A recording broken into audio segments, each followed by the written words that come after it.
The ABC 10 News Pinpoint Weather Super 7-Day Forecast. It's an area we will continue to revisit as long as there is rain in our forecast, which is still the case. Today and overnight tonight seem to be the worst of it in terms of comparing to the rest of the days of the week where we could receive some showers. Just slight chances of that moving forward. So today is the bulk of the rest of that activity.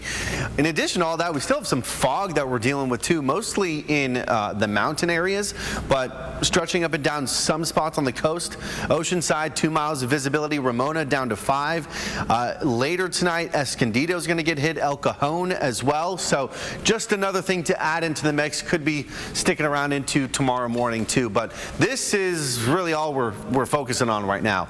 The rain that has just not really wanted to go away. Luckily, this current set of showers seems to have been kind of weakening as it approached land, but it's still been impacting us. You saw the totals just a few minutes ago.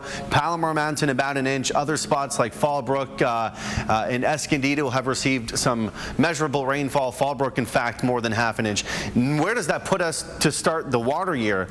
Water year, keep in mind, is back on October 1st. So since then, we have received more than 7 inches of rain. That puts us close to 4 inches above normal. Much different than what we had last year when we kept talking about all the, our extreme drought that we just couldn't seem to get out of.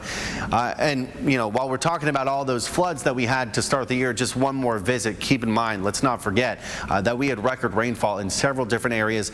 We don't expect to receive any more records tonight, but still some more measurable rainfall to add to the totals we've already seen. So this is from now through the next couple of hours, maybe more than a half an inch to go in Oceanside. Same with Palomar Mountain.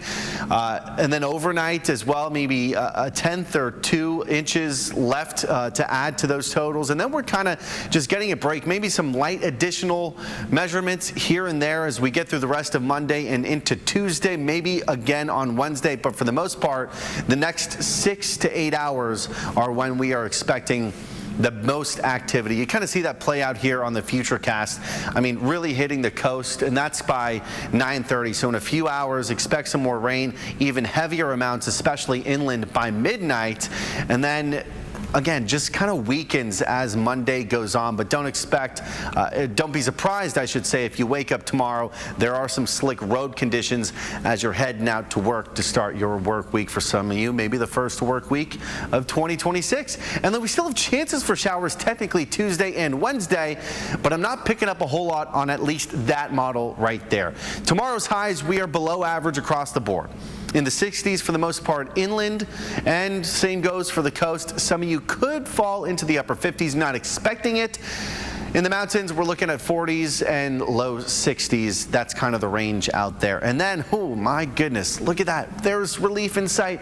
Wednesday on, pretty much San Diego, we are expecting mostly sunny skies and finally a bit of a rebound in temperatures as well, because like I showed you, we are still below average to start the week, and we don't really get back to it until Thursday. But those warmer conditions come with clearer conditions and drier conditions. The mountains and the deserts are no different. Keep in mind, for those of you living in the mountains and deserts, though, you might notice that breeze tonight. It is gusty. Winds are going to peak around midnight and stay strong overnight, but don't worry, they kind of weaken throughout the day tomorrow as well. So just a couple more days of this rain activity, San Diego, and then things are looking pretty nice to finish out the week.